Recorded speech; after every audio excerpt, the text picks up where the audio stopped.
Okay, I'm continuing from Mr. Terry Telefaro, continuing at 2:14 p.m. 7/5/2026. I'm just reading from Deuteronomy 6. I'm about to go into 7. I'm not trying to preach anything or really share anything or try to interpret based on my life or anyone else's life. Um, that's really all I think I need to say about that. Okay, I'm starting at 2. Like down the page a little. Make no treaty with them and show them no mercy. Do not intermarry with them. Do not give your daughters to their sons or take their daughters for your sons, for they will turn your sons away from following me to serve other gods, and the Lord's anger will burn against you and will quickly destroy you. This is what you are to do to them: break down their altars, smash their sacred stones, cut down their Asherah poles, and burn their idols in the fire. For you are a people holy to the Lord your God. The Lord your God has chosen you out of all the peoples on the face of the earth to be his people, his treasured possession. The Lord did not set his affection on you and choose you because you are more numerous than other peoples, for you were the fewest of all peoples, but it was because the Lord loved you and kept the oath he swore to your forefathers that he brought you out with a mighty hand and redeemed you from the land of slavery, from the power of the Pharaoh, king of Egypt. Know therefore that the Lord your God is God. He is the faithful God, keeping his covenant of love to 1,000 generations of those who love him and keep his commands. Okay, so I'm going to stop here just to say, um, so I've read a lot of the New Testament because I grew up in the Catholic Church, which is sort of based on that. So I haven't really read a lot of the Old Testament. I think I see a lot of highlights in here, so I must have read.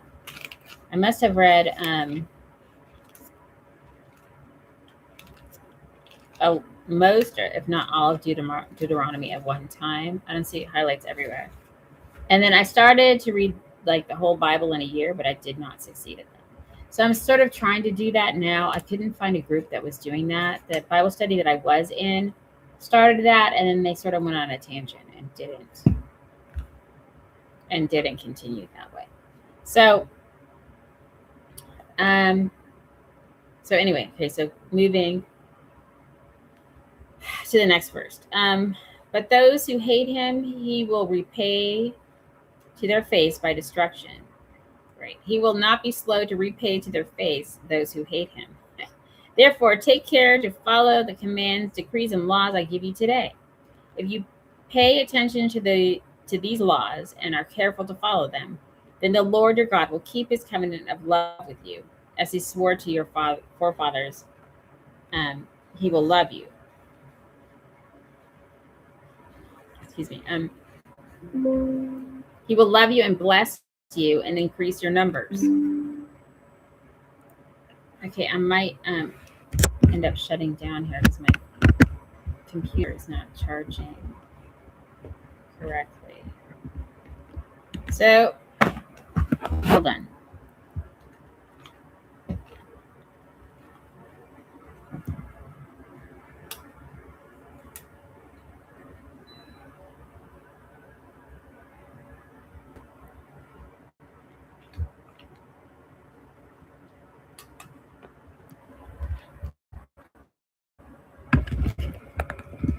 I think it's charging.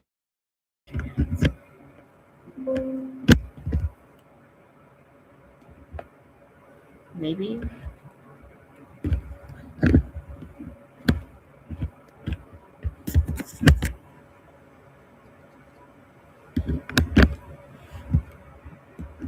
Okay, there we go. Okay,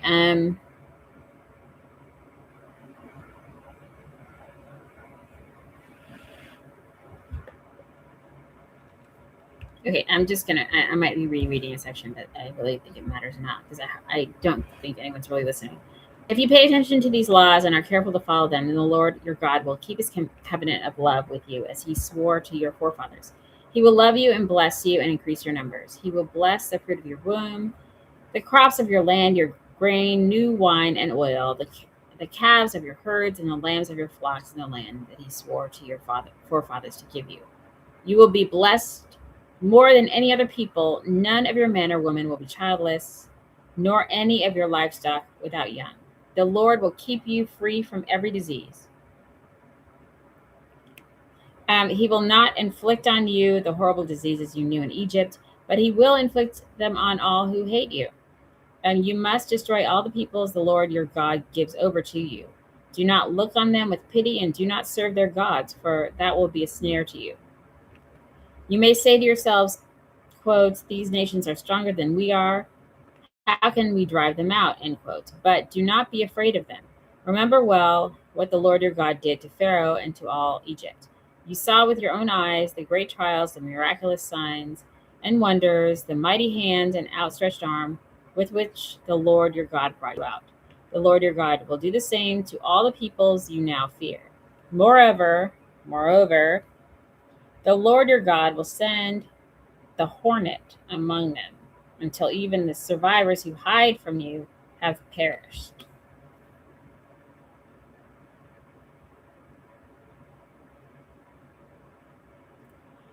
Do not be terrified of them, for the Lord your God who is among you is a great and awesome God.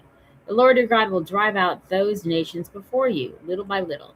You will not be allowed to eliminate them all at once, or the wild animals will multiply around you. But the Lord your God will deliver them over to you, throwing them into great confusion until they are destroyed. He will give their kings into your hand, and you will wipe out their names from under heaven. No one will be able to stand up against you. You will destroy them. The images of their gods you are to burn in the fire. Do not covet the silver and gold on them, and do not take it for yourselves, or you will be ensnared by it, for it is detestable to the Lord your God. Do not bring a detestable thing into your house, or you, like it, will be set apart for destruction. Utterly abhor and detest it, for it is set apart for destruction. Okay, I'm not saying whether I believe all of this or not. I don't believe all of it. I'm just reading today. That's it. Do not forget the Lord. Be careful to follow every command I am giving you today, so that you may live and increase and may enter and possess the land that the Lord promised on oath to your forefathers. Remember how the Lord your God led you all the way in the desert these 40 years, to humble you and to test you in order to know what was in your heart, whether or not you would keep his commands. He humbled you, causing you to hunger, and then feeding you with manna, which neither you nor your fathers had known, to teach you that man does not live on bread alone, but on every word that comes from the mouth of the Lord. Your clothes did not wear out, and your feet did not swell during these 40 years. Know then in your heart that as a man disciplines his son, so the Lord your God disciplines you. Observe the commands of the Lord your God, walking in his ways and revering him. For the Lord your God is bringing you into a good land, a land with streams and pools of water, with springs flowing in the valleys and hills, a land with wheat and barley, vines and fig trees, pomegranates, olive oil and honey, a land where bread will not be scarce and you will lack nothing, a land where the rocks are iron and you can dig copper out of the hills. When you have eaten and are satisfied, praise the Lord your God for the good land he has given you. Be careful that you do not forget the Lord your God, failing to observe his commands, his laws, and his decrees that I am giving you this day. Otherwise, when you eat and are satisfied, when you build fine houses and are settled down, and when your herds and flocks grow large, and your silver and gold increase, and all you have is multiplied, then your hearts will become proud, and you will forget the Lord your God, who brought you out of Egypt, out of the land of slavery. He led you through the vast and dreadful desert, the thirsty and waterless land with its venomous snakes and scorpions. He brought you water out of hard rock. He gave you manna to eat in the desert, something your fathers had never known, to humble and to test you, so that in the end it might go well with you. You may say to yourself, quote, my power and the strength of my hands have produced his wealth for me, end quote. But remember, the Lord your God for it is he who gives you the ability to produce wealth, and so confirms his covenant, which he swore to your forefathers as it is today. If you ever forget the Lord your God and follow other gods and worship and bow down to them, I testify against you today that you will surely be destroyed. Like the nations the Lord destroyed before you, so you will be destroyed for not obeying the Lord your God. Not because of Israel's righteousness. That's the heading on verse 9. Verse 9, or Deuteronomy 9. Hear, O Israel, you are now about to cross the Jordan to go in and dispossess nations greater and stronger than you, with large cities that have walls up to the sky. The people are strong and tall, Anakites. You know about them and have heard it said, quote, you can stand up against the Anakites, end quote. But he assured today that the Lord your God is the one who goes across ahead of you like a devouring fire. He will destroy them, he will subdue them before you, and you will drive them out and annihilate them quickly, as the Lord has promised you. After the Lord your God has driven them out before you, do not say to yourself, the Lord has brought me here to take possession of this land because of my righteousness. No, it is on account of the wickedness of these nations that the Lord is going to drive them out before you. It is not because of your righteousness or your integrity that you are going in to take possession of their land, but on account of the wickedness of these nations. The Lord your God will drive them out before you to accomplish what he swore to your fathers, to Abraham, Isaac, and Jacob. Understand, then, that it is not because of your righteousness that the Lord your God is giving you this good land to possess, for you are a stiff-necked people. Okay. The golden calf. What time is it? Okay. Remember this and never forget how you provoked the Lord your God to anger in the desert. From the day you left Egypt until you arrived here, you have been rebellious against the Lord. At Horeb, you aroused the Lord's wrath so that he was angry enough to destroy you. When I went up on the mountain to receive the tablets of stone, the tablets of the covenant that the Lord had made with you, I stayed on the mountain 40 days and 40 nights. I ate no bread and drank no water. The Lord gave me 2 stones, tablets inscribed by the finger of God. On them were all the commandments the Lord proclaimed to you on the mountain of the fire on the day of the assembly. At the end of the 40 days and 40 nights, the Lord gave me the 2 stone tablets, the tablets of the covenant. Then the Lord told me, quote, go down from here at once, because your people whom you brought out of Egypt have become corrupt. They have turned away quickly from what I commanded them and have made a cast idol for themselves, end quote. And the Lord said to me, quote, I have seen this people, and they are a stiff-necked people indeed.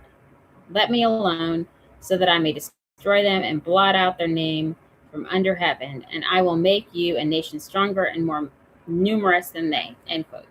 So I turned and went down from the mountain while it was ablaze with fire, and the 2 tablets of the covenant were in my hands. When I looked, I saw that you had sinned against the Lord your God. You had made for yourselves an idol cast in the shape of a calf. You have turned aside quickly from the way that the Lord has commanded you. So I took the 2 tablets and threw them out of my hands, breaking them to pieces before your eyes. Then, once again, I fell prostrate before the Lord for 40 days and 40 nights. I ate no bread and drank no water, because of all the sin you had committed, doing what was evil in the Lord's sight and so provoking him to anger. I feared the anger and wrath of the Lord, for he was angry enough with you to destroy you. But again, the Lord listened to me, and the Lord was angry enough with Aaron to destroy him. But at the time, I prayed for Aaron too. Also, I took that sinful thing of yours, the calf you had made, and burned it in the fire. Then I crushed it and ground it to powder as fine as dust, and threw the dust into a stream that flowed down the mountain. You also made the Lord angry at Taberah, at Massah, and at Kibroth Hattaavah. Forgive me for the pronunciation, because I really have no idea how to pronounce these words. And when the Lord sent you out of Kadesh Barnea, he said, "Go up and take possession of the land I have given you." But you rebelled against the command of the Lord your God. You did not trust him or obey him. You have been rebellious against the Lord ever since I have known you. I lay prostrate before the Lord those 40 days and 40 nights because the Lord had said he would destroy you. I praised the Lord and said, quote, "O sovereign Lord, do not destroy your people, your own inheritance that you redeemed by your great power and brought out of Egypt with a mighty hand. Remember your servants Abraham, Isaac, and Jacob. Overlook the stubbornness of this people, their wickedness, and their sin. Otherwise, the country from which you brought us will say, quote, because the Lord was not able to take them into the land he had promised them, and because he hated them, he brought them out to put them to death in the desert," end quote. But they are your people, your inheritance that you brought out by your great power and your outstretched arm. Tablets for the first ones. 10. At the time, the Lord said to me, quote, "Chisel out 2 stone tablets like the first ones and come up to me on the mountain. Also make a wooden chest. I will write on the tablets the words that were on the first tablets, which you broke. Then you are to put them in the chest," end quote. So I made the ark of acacia wood and chiseled out 2 stone tablets like the first ones, and I went up on the mountain with the 2 tablets in my hands. The Lord wrote on these tablets what he had written before, the 10 commandments he had proclaimed to you on the mountain, out of the fire on the day of the assembly. And the Lord gave them to me. Then I came back down the mountain and put the tablets in the ark I had made, as the Lord commanded me, and they are there now. The Israelites traveled from the wells of the Jachanites to Moserah. There Aaron died and was buried, and Eleazar, his son, succeeded him as priest. From there, they traveled to Gudgoda and on to Jabbatha, a land with streams of water. At that time, the Lord set apart the tribe of Levi to carry the ark of the covenant of the Lord, to stand before the Lord, to minister, and to pronounce blessings in his name as they still do today. That is why the Levites have no share or inheritance among their brothers. The Lord is their inheritance, as the Lord your God told them. Now, I had stayed on the mountain 40 days and nights, as I did the first time. And the Lord listened to me at this time also. It was not his will to destroy you. Go, quote, "go," end quote, the Lord said to me, quote, "and lead the people on their way so that they may enter and possess the land that I swore to their fathers to give them," end quote. Fear the Lord. And now, O Israel, what does the Lord your God ask of you but to fear the Lord your God, to walk in all his ways, to love him, to serve the Lord your God with all your heart and with all your soul, and to observe the Lord's commands and decrees that I'm giving you today for your own good. To the Lord your God belong the heavens, even the highest heavens, the earth and everything in it. Yet the Lord set his affection on your forefathers and loved them, and he chose you, their descendants, above all the nations as it is today. Circumcise your hearts. It's not a quote. Circumcise your hearts, therefore, and do not be stiff-necked any longer.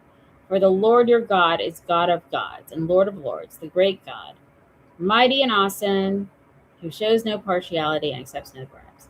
He defends the cause of the fatherless and the widow, and loves the alien, giving him food and clothing. And you are to love those who are aliens, for you yourselves are aliens in Egypt.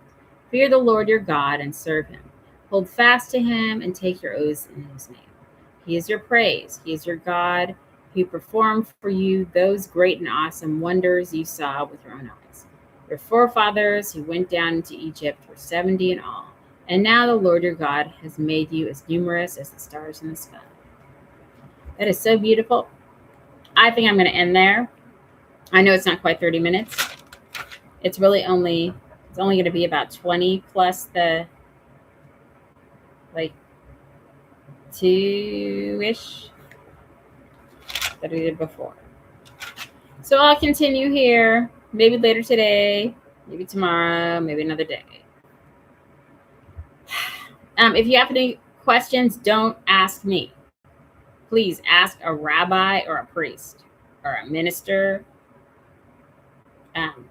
because I am not here to interpret, just to read. Because the pictures that were going on here really had very little to do with what was going on here. And some of them were quite hilarious. I had moments where I was laughing at myself internally, and I wanted to laugh aloud because of the images I have here in the context of, they're not really in the context of, but as a result of reading here. It is so gross what happens to my mouth. It is so disgusting. Anyway, so I hope you enjoyed the reading. I'm sorry that I am not really into interpreting, but I know that those with a theological degree, like priests, ministers, bishops, deacons, whomever, people who have experience in Bible reading will have a much better interpretation of what I just read than I will for you. So just to read, not to interpret. Okay. On that note, I hope you have a really great Sunday. And that's it. I'll be on later, maybe.